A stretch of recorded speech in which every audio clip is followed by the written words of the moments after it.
Please rise and join us for the Pledge of Allegiance.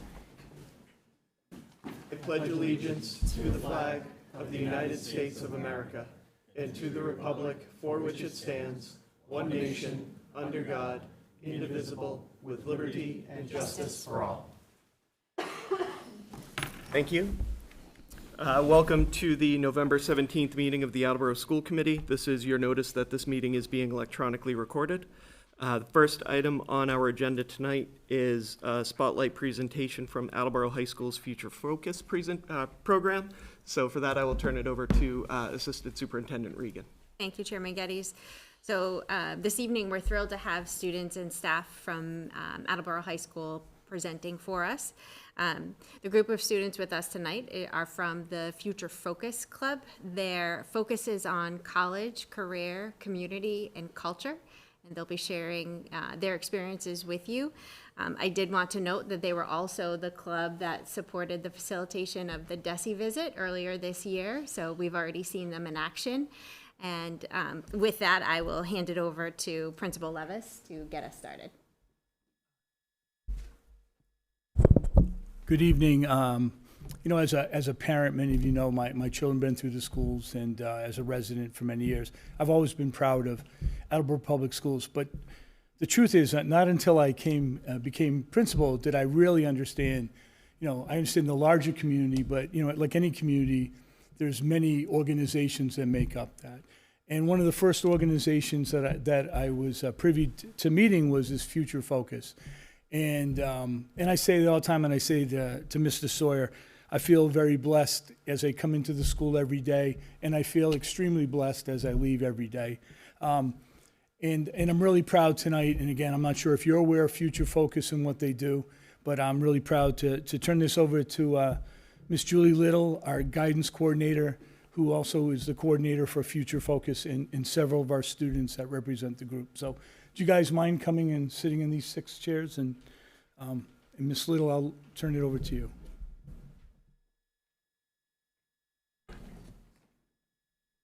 Makes it hard to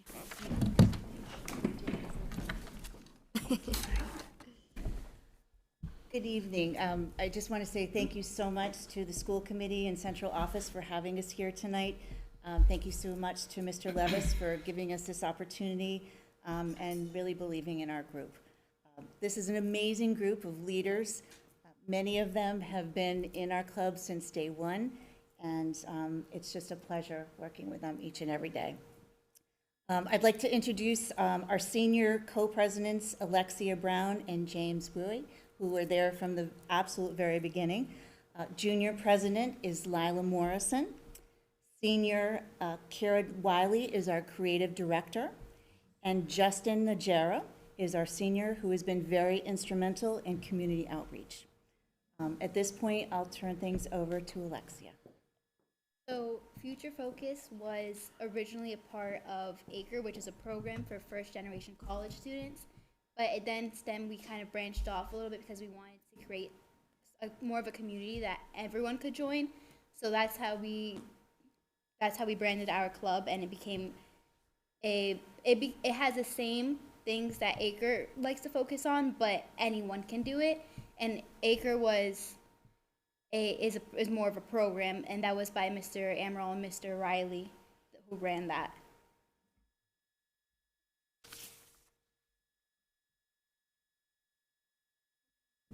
Future Focus has now become a club where we as students help prepare students for the future in terms of college and beyond, and giving students opportunities to be leaders in our Attleboro High School community.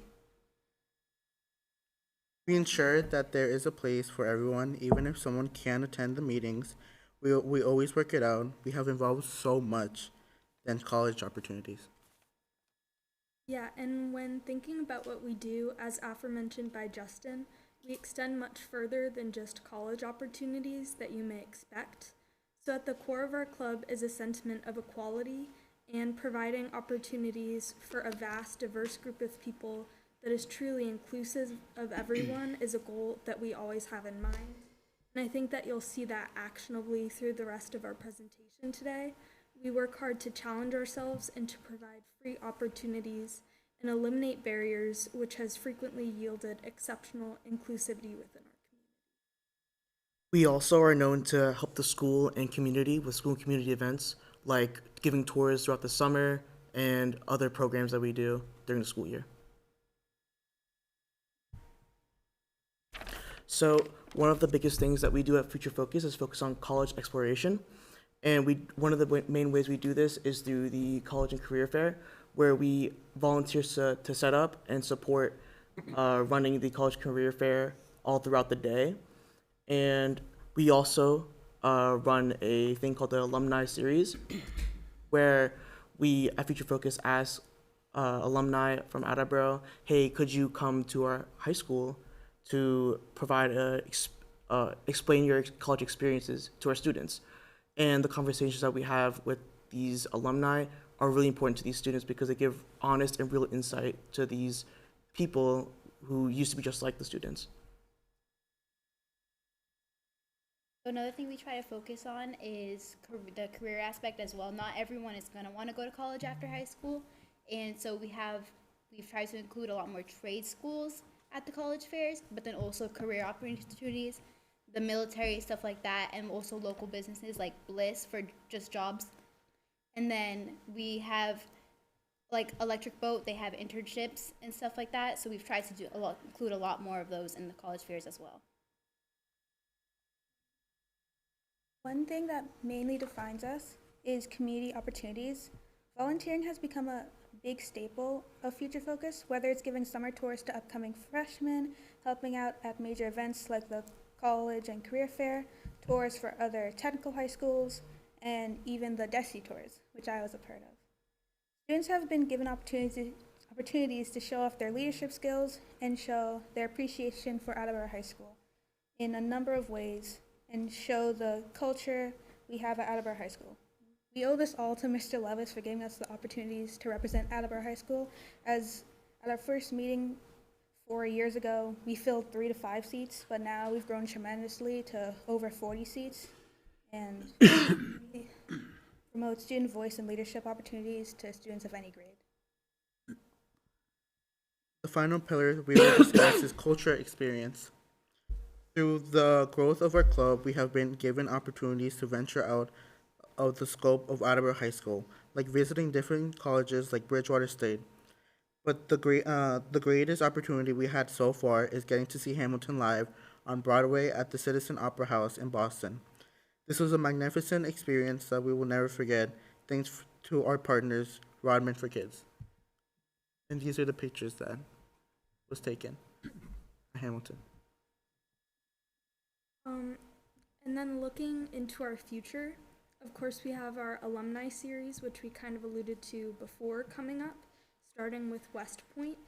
Also included in our alumni series are often Future Focus alumni as well, including Emma Morrison, who just so happens to be my sister and an incredible inspiration to me.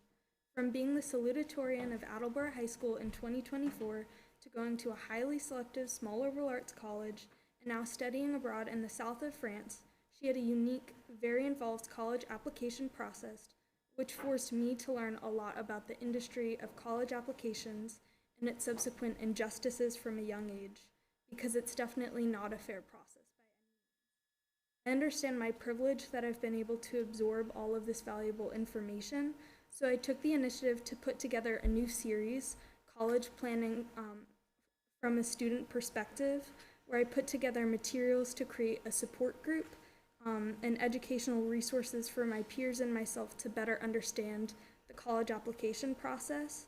And this will be a 3-part series that will kick off this month, hopefully acting as a source of information, inspiration, and camaraderie for Attleboro's next generation of college students. And I also think, looking towards the future, it's important to acknowledge and thank those that have helped us get to the present.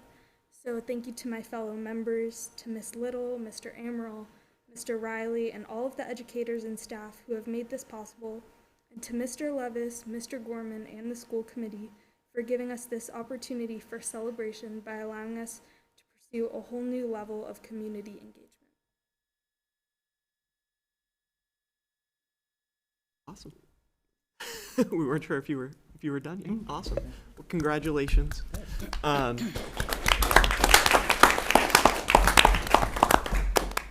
Any comments or questions from the committee? Mr. Bennett? I just want to thank you guys. Every time something like this comes up and there's an organization that I've never heard of at the high school that does all kinds of amazing, exciting things, it just makes me happy that, you know, there's a million student organizations from the Korean K-pop pop club to this sort of thing. And whenever I hear about one that I didn't know, I never heard about this. So thank you for taking your time to come here so we can all understand the good work that you guys are doing. Appreciate it. Thank you. Any other? Mr. Frappier? I just want to say I really appreciate you guys expanding your purview to just not college, but other career opportunities and other paths out of high school. I think it's very important because when I was your age 20 years ago, it was college, college, college, and there weren't all these other opportunities. So it's really great to see you guys doing that and keep up the good work.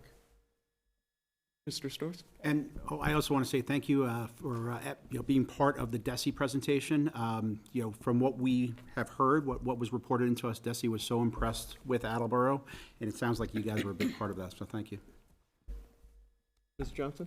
And I'd just like to thank you for giving another layer of perspective and sharing that with the folks, with your fellow students that are coming up behind you.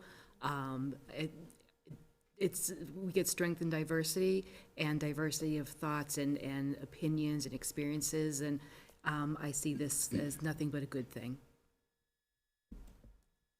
So I'm going to echo everything that was already shared, but just to piggyback off of what Mr. Storrs said, Commissioner Martinez and Secretary Tutwiler are not easily impressed people.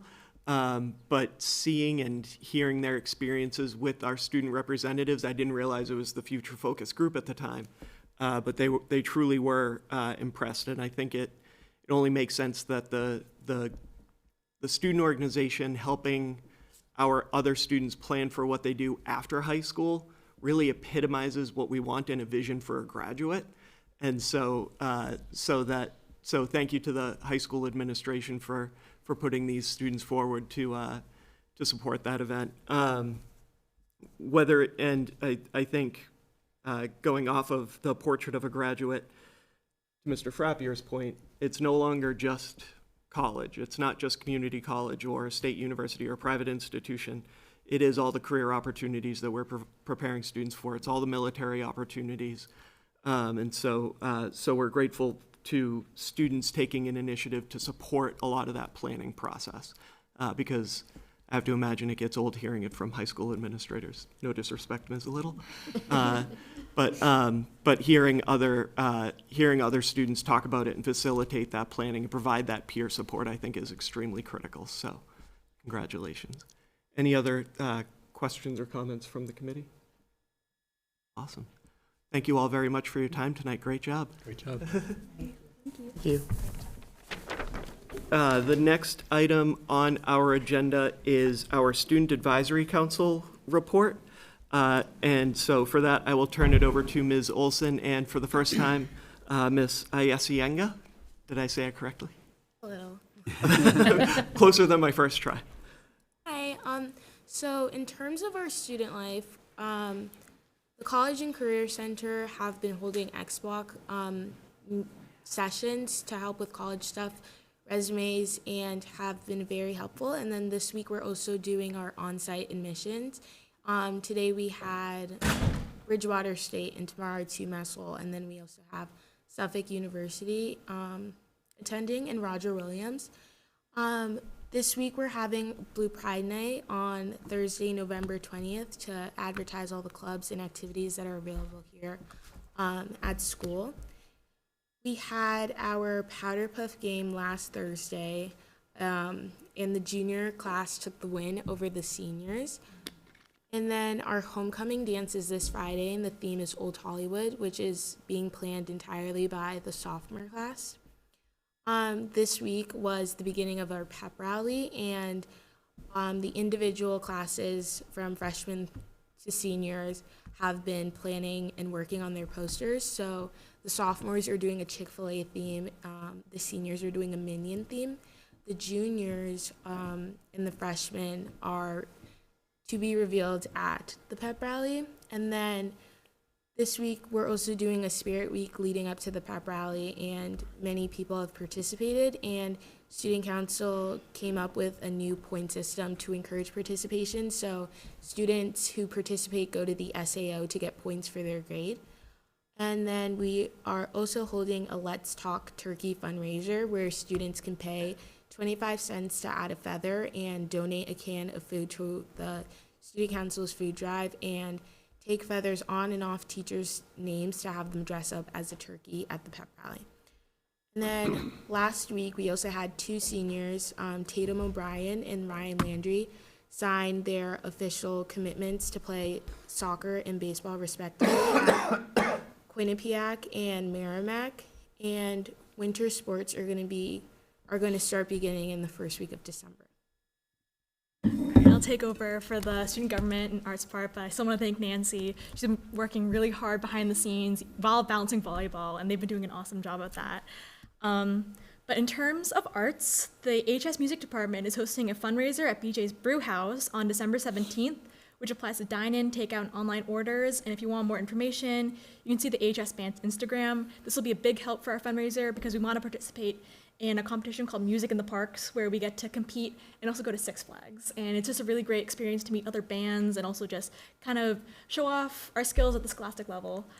And also, our winter concert will be held on December 18th. Selections from band and chorus will be played, and one piece we're gonna play all together, which we just received this week.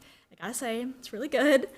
And the band this year is 86 members the last time I checked with Ms. McCarthy. So we are a big band this year, and the bigger the band, the better it sounds. So it's definitely something you do not want to miss. And then in terms of student government, again, Student Council is working really diligently on the pep rally. This week is, in fact, Spirit Week. So today was Pajama Day, and I'm surprised by the amount of people who actually participated, because in the years past, we've had kind of a lack of participation. It's like, oh, this doesn't really mean anything. But today, I saw almost everybody participating, which really warms my heart, seeing all like the change we've had over the past 3 years. And so tomorrow will be Concert T-shirt Day, so you can wear your favorite artist's T-shirt, any music you like. Wednesday is Tacky Tourist Wednesday. Thursday is Crazy Hat and Hair Day. Friday is Meme Day. Monday, the following Monday, is Jersey Day, so like wearing any sports jerseys, any Attleboro jerseys. Love that. And then Tuesday is Class Color Day, where I think it is the freshmen. Freshmen is blue, sophomores are white, juniors are blue, seniors are white. Color combos. But yeah, that's for the most part what we have going on so far. We won't touch on the ending of Powder Puff. I heard there was some controversy there, so I'll avoid that. But just to supplement, I want to throw a special shout out. I saw that over the weekend, our 7th and 8th grade Attleboro Whitehawks teams both competed in their respective Super Bowls. If I'm not mistaken, the 7th grade team was victorious, and the 8th grade team came up short against a very tough opponent. So congratulations to both teams on advancing that far. Any other questions or comments for the Student Advisory Council?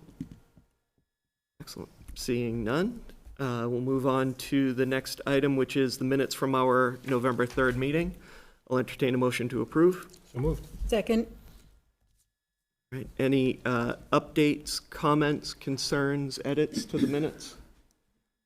Seeing none, all those in favor? Aye. Opposed?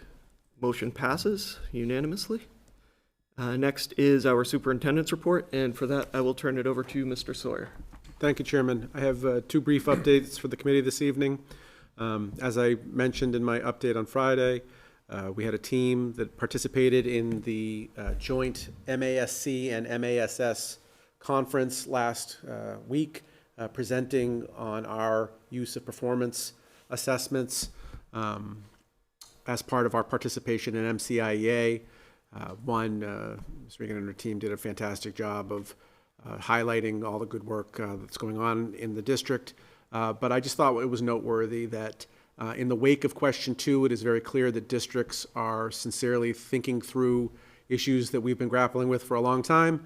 And we're very eager to hear about the work that our educators are doing here in Attleboro, and had very sincere questions about the implications and how it's going. You know, a lot of times you go to a conference and after the presenter presents, you know, there's the Q&A at the end, and it's, you know, crickets because everyone just wants to get out of the room. No, this time there were just, you know, a lot of very energetic questions about the details of the presentation. They were clearly listening and thinking about the implications of what our team was presenting, and it just demonstrated how, yet again, Attleboro is at the leading edge of what the Commonwealth is thinking about in terms of how best to educate and assess our students. So very proud of our work, and thought that it was a nice moment for Attleboro Public Schools. Congratulations, Ms. Regan. Any questions or comments? And then finally, as I'm sure everyone is aware, we have one more week before Thanksgiving, and this is a real shift in how we think about breaking up the educational year. There's an old saying that if you want to try to, get things done, if they're not done by Thanksgiving in a school year, it's just not happening. And there's a lot of reasons why that's true, but as far as things go, it's a pretty reliably true statement. And we have, real ambitions in the district, as we always do. As you well know, we have our strategic plan, and a big chunk of that is, goal 1, high quality instruction. And it's been heartening, as I've reported repeatedly through my updates, that the evidence of that work is really observable when I'm out in doing my visits in the buildings. Not only are our principals talking about things that normally wouldn't be the first thing on their list. A lot of times when I'm with principals, they want to talk about operational concerns, how various ways that, they need support to make their buildings run the way they want to, and that will always be part of what we talk about. But I have to admit that historically that's sometimes been at the expense of getting to the more thoughtful conversations about what's the quality of the learning experiences in the classrooms, and how are we making gains on improving practices. That has markedly changed this year with all of the efforts we've been making, and the concerted effort to pull in one direction to make sure that we're all talking the same game. It's really something that is coming together in a way that, as I say, is definitely observable. But more to the point, out in classrooms, seeing teachers implementing the strategies that we're talking about, I'm here to tell you that the ways that we're talking about how to improve expectations, to raise expectations for students, and also to the benefits of intentional planning, right? That we've spent so much time working with teachers on are things that we're seeing and believe are really starting to pay dividends. So we're very excited about the work because, again, once we hit Thanksgiving, we get into holiday season. Holidays are challenging for schools for all kinds of different reasons. And so really the shift becomes maintaining momentum through the holidays and making sure that we have a strong enough direction so that we can continue that through the holiday challenge, and feel very, very good about the position we put ourselves in for this school year. So wanted to inform the committee and anyone listening at home. Any questions? I think my only question, I know this is actually the start of the only full week of school in the month of November, Yes. which means we won't have a full week of school, or a full month of school until January 5th begins, and even that's got a holiday in between. So over the past 2 weeks where we've had midweek days off, has there been any noticeable disruption or challenges that presented? The 2 weeks with the Tuesday disruption, which were obviously different. One was the holiday, which no one was here, and then the one before that was for elections. So the staff were here, but the students weren't. That makes for an unusual week to not have the full 5 days, to have 1 day and then a break and then 3. So it's not optimal, to be honest, but I was very happy in my time out in the buildings during those weeks. I don't think people use that as an excuse to, go light, or take the week off. It was business as usual on the days that I was there, and it felt like people were, again, keeping that momentum. It's really encouraging to see the sense of urgency that we see from our educators to make use of, every day and see it as an important opportunity to advance, our goals and to work with students and help to give them the opportunities to develop the skills that we're working on. Any other questions or comments? That concludes my report. Thank you, Superintendent Sawyer. Next item on our agenda are the consent items. We have 7 on the agenda for tonight. I will take them all as one motion unless anyone on the committee has any objections. Seeing none, we have a motion to accept a $2,000 donation to the Attleboro High School Future Focus Acre Program from the Rebecca Lynn Whitefield Foundation. Motion to accept the contractual obligation in the amount of $162.65 from Ohio Pile Prints to the school store marketing program at Attleboro High School. Motion to accept an anonymous donation of $1,000 in gift cards for Stop and Shop and $1,000 in gift cards for Walmart to give to AHS families as needed. Motion to accept the contractual obligation in the amount of $953.24 from Shutterfly LLC to Thatcher Elementary School. Motion to accept the generous donation of the following books from the Attleboro Garden Club. 1, The Lost Art of Reading Nature's Signs by Tristan Gooley to Attleboro High School Library. 3, Real Outdoor Science Experiments by Jenny Balliff for the middle school libraries. And then 5, Striga Nora's Harvest by Tomi De Paula for the elementary school libraries. Motion to declare 1 Graphic Wizard paper cutter creaser with an estimated value of $900 as surplus, as the piece of equipment is no longer utilized. And motion to send to the Municipal Council for approval prior year invoices totaling $1,730.74, as described in the memo from Brittany Perella dated November 12th, 2025. So moved. Second. Thank you. Any questions or comments, Mr. Bennett? Thank you. Only because I happen to know this, the book is Strega Nona, not Strega Nora. Thank you. Any other comments? Just one appreciative shout out to the Rebecca Lynn Whitefield Foundation. Having just heard the presentation from the Future Focus program and the work that they're doing, coupled with the constant support that the Whitefield Foundation has provided to the schools over the years.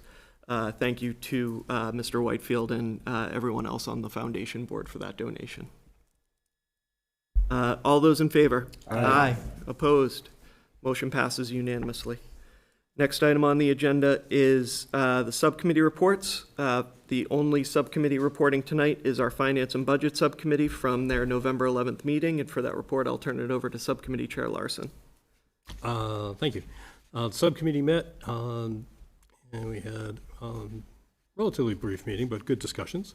Ms. Perella took us through the monthly budget reports. We're about a third of the way through the year, and the budget is performing as we expect. So there's nothing there right now to report as being concerning. We reviewed the audit of the student activity funds, and we're going to continue to work on some of their recommendations. We had an update on redistricting, and I believe we are still on for... No, okay, well, I'm going to ask Ms. Perella to come on up and just help me out with this next part.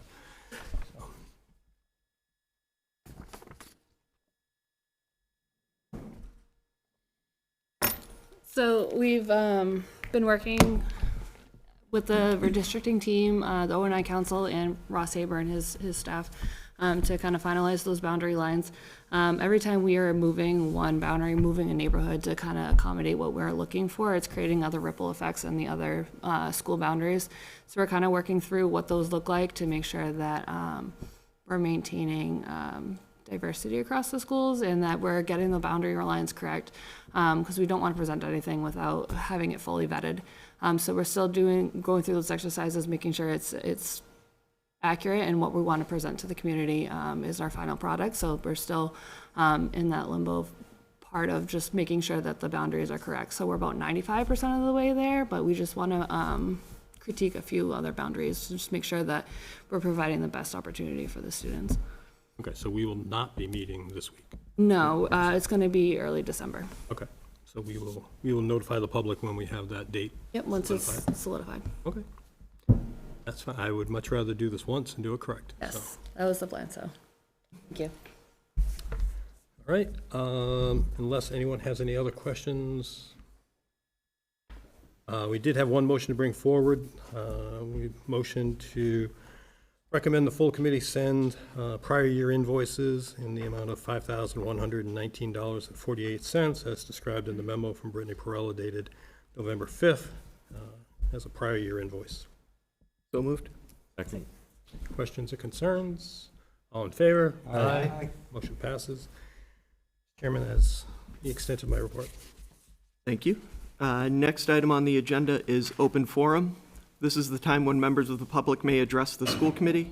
Open forum is not a time for committee members to engage in dialogue with members of the public. Guidelines for open forum are available to you. Please know that we are interested in what you have to say, but we cannot respond without background information on your issue. Each open forum participant will be given 3 minutes to address the committee. Please come forward to the podium and state your name and address for the record. Jason Alfred, 50 Chapel Hill Drive, Attleboro, Mass. Before anything else, this community needs to know exactly who is standing here. I spent nearly 2 decades as a federal investigator. I was recognized as the Federal Investigator of the Year for the entire country. A nationally recognized, multi-award-winning investigator. My career was built on facts, evidence, regulations, accountability. 4 things this district has failed to uphold. And tonight I'm naming names. First, let me start with something important. My son spent 2 years in pre-K at Thatcher Elementary School under Miss Renee.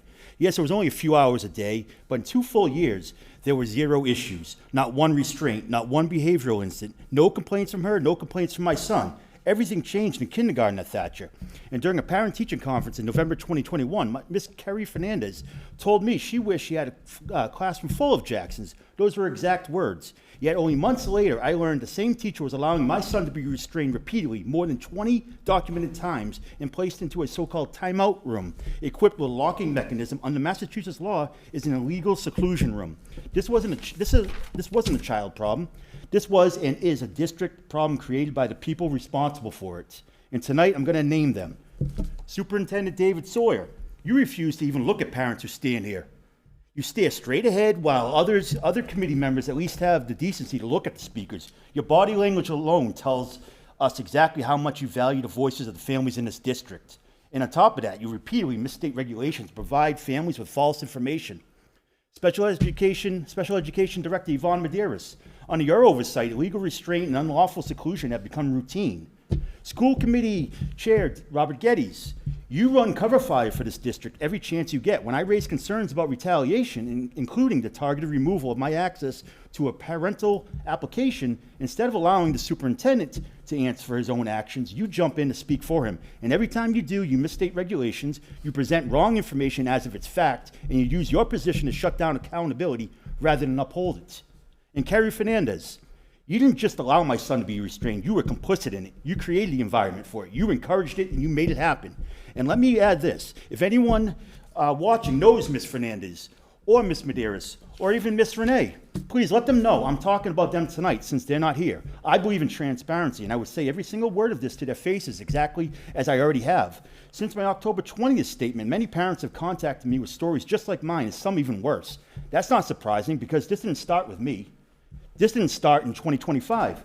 And if anyone has followed these meetings for any length of time, you already know this isn't new. Different families, same failures, same harm to our children. What happened to Thatcher wasn't an isolated failure. What's happening at Studley isn't an isolated failure. This is a district-wide abuse, enabled by district-wide negligence and protected by district-wide leadership failures. And let me say something plainly. If we as parents did even half of what the district has allowed, the restraints, the seclusion, the trauma, DCF would be knocking. Thank you, Mr. Alfred. That's 3 minutes. DCF would be knocking. My 3 minutes are up. They are. We have a clock running here. Okay. Different families, same failure, same harm Mr. to our Alfred, children. that's What 3 happened minutes. at the Thatcher wasn't an isolated failure. Mr. Alfred? What's happening at Studley isn't an isolated failure. Our children deserve better, this community deserves better, and we're done being quiet. Is there anyone else that would like? Silence us. Is there anyone else that would like to address the committee as part of open forum? The truth is not harassment. Joey Ford, 44 Smith Street. I'd like to yield my 3 minutes to the rest of Mr. Alfred. We do not yield minutes for open forum, sir. You can provide your 3-minute statement, or Congratulations on the re-election. I'd like to also say congratulations to Mr. Poor. I really have great expectations out of him. I really hope that moving forward we can talk a lot about the 200 potential teachers and staff members that we don't have to, really make things work at level service. That's been mentioned in past meetings. I really want to see this brought up at every meeting until this is something that we can achieve, so that moving forward we can have what we need for all of the students. Thank you.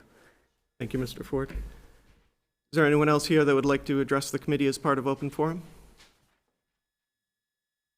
Please come forward and state your name and address for the record. Karen Alfred, 6 Laura Drive, Attleboro, Mass.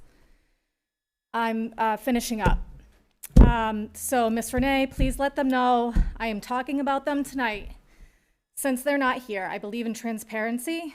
I would say every single word of this to their faces exactly as I already have.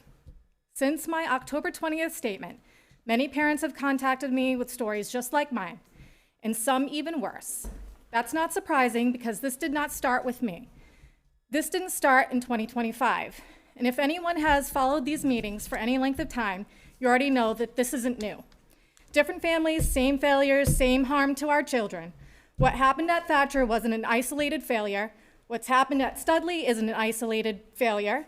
This is a district-wide abuse, enabled by district-wide negligence and protected by district-wide leadership failures. And let me say something plainly. If we as parents did even half of what is allowed at the schools, DCF would be knocking on our doors all day, every day. We would be charged with child abuse. But when the school does it, they hide behind one word: dysregulated. They use it to excuse anything, and DCF uses it to justify doing nothing. Now let me speak to the people out there watching this, whenever you're watching it, wherever you're watching it from. Parents, if your child has been mistreated, restrained, secluded, ignored, dismissed, contact us. Jason Alfred, you are not imagining it, you are not overreacting, and you are not alone. Watch the past meetings, listen to the parents who came before. This is a district-wide issue, and it's happening to our children, my child, our child. And back to this committee, our children deserve better, this community deserves better, and we are not going to be quiet. You will not hide behind process, you will not silence us, and you will not continue harming our children without accountability. The truth is not harassment, the truth is protection. And I'm just gonna add one more thing, that there needs to be a real rebuild for these children that are going through this. It's completely unacceptable that there is no accountability for these actions at the school level. These practices mentally destroy our children. Some already have issues, and now they're being broken down at the core level. This is a serious issue. Thank you. Thank you, Ms. Alfred. Is there anyone else here that would like to address the committee as part of open forum? Is there a virtual? There is not. In that case, I will close open forum. As far as upcoming events related to the schools, tomorrow night, November 18th, ACE-PAC will be meeting here in the Zito Conference Room at 6:30 p.m. As was mentioned earlier, this Thursday, November 20th, will be Blue Pride Night and Welcome Night for the class of 2030 here at Attleboro High School. Not on the agenda, but a change we had announced at our last meeting. Monday, November 24th, The Policy and Personnel Subcommittee will be meeting here in the Zito Conference Room at 6:30 p.m. A reminder to families that schools will be closed for Thanksgiving break starting on Wednesday, November 26th through Friday, November 28th. The Finance and Budget Subcommittee will be meeting on Wednesday, December 3rd here in the Zito Conference Room at 6:30 p.m. The high school will have an early release day for Transition Day on Friday, December 5th. That release is only for the high school. Monday, December 8th will be an Infrastructure and Facilities Subcommittee meeting. That's happening at Brennan Middle School, correct? Yes. At 6:30 p.m. December 10th, middle school will be hosting parent-teacher conferences in the evening. December 11th, middle school will have early release, only the middle school, for afternoon and evening conferences. And then December 12th, the high school will have an early release day for building professional development. The next full committee meeting for this committee will be Monday, December 15th, here in the Zito Conference Room at 6:30 p.m. Any additions, questions, or comments for upcoming dates or events? Seeing none, I will entertain a motion to go into executive session. The Attleboro School Committee will convene an executive session pursuant to Mass General Laws, Chapter 30A, Section 21A2 and 3, to discuss strategy with respect to collective bargaining or litigation, as an open meeting might have a detrimental effect. Collective bargaining may also be conducted. The committee will not return to open session following executive session. So moved. Second. Thank you. Because of the number of folks, we will be staying here in this room for executive session. So we will recess briefly after the vote so that AACS can put their equipment away. So with that, I'll do a roll call vote. Mr. Bennett? Yes. Ms. Porto? Yes. Mr. Storrs? Yes. Mr. Larson? Yes. Mr. Geddes? Yes. Mr. Domenici? Yes. Ms. Johnson? Yes. Mr. Frappier? Yes. All right. So we will go into executive session, and public meeting is adjourned. Thank you.